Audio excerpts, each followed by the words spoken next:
Pierre dans la Creuse nous conte mythes et légendes. Aux limites du Berry, de l'Auvergne et du Limousin, vous serez transporté au cœur du Moyen-Âge.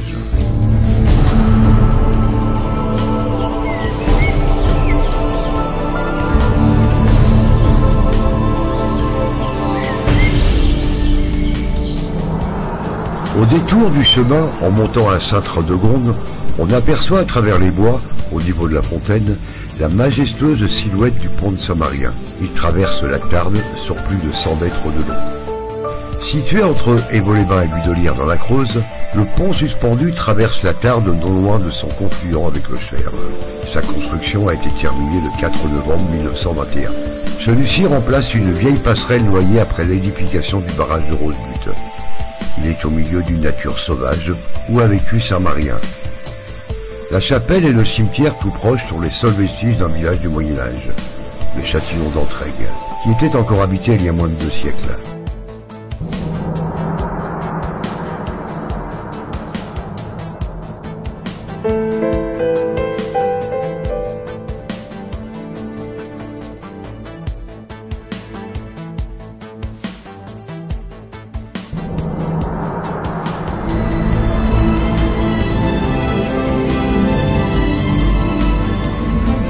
Sainte-Radegonde qui a été choisie comme protectrice des lieux.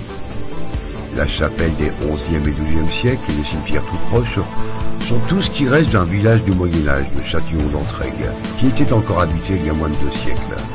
La légende raconte que lorsque tu entendras l'orage, cours vite faire tinter la cloche de Sainte-Radegonde, et l'orage se dissipera. Par ailleurs, Sainte-Radegonde est considérée comme guérisseuse des enfants déficients, grâce à sa fontaine. On peut également observer un ancien cimetière qui a été utilisé au XVIIe et XVIIIe siècle. Les dalles mortuaires de pierre brute, dont certaines sont sculptées de croix, reposent à proximité. Ce dernier ainsi que la chapelle sont les derniers vestiges de l'ancien village du Châtelet d'Entraigues, qui deviendra plus tard la paroisse de Sainte-Radegonde. Celle-ci fut habitée jusqu'au XIXe siècle.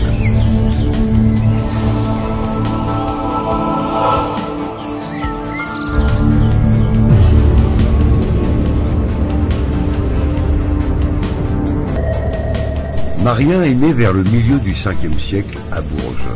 Sa famille vivait près de l'évêché. Il quitta son épouse pour entrer au monastère du Grand Presse-Uni, où il demeura 6 ans. Après quelques années en ermite dans la région d'Épineuil, il passa dans la région de Boussac, où le village de Saint-Marien porte encore son nom. Il se fixa à proximité du confluent du Cher et de la Tarde, dans un lieu appelé le désert de Saint-Marien, aux limites du Berry, de l'Auvergne et du Limousin, dans une région loin de toute agglomération, mais au carrefour d'itinéraires fréquentés par les voyageurs.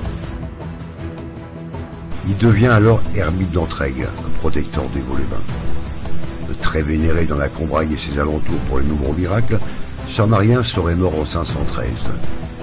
La légende raconte que l'on retrouvera son corps sous un pommier. Il était considéré comme un protecteur des biens de la terre, du troupeau et des cultures.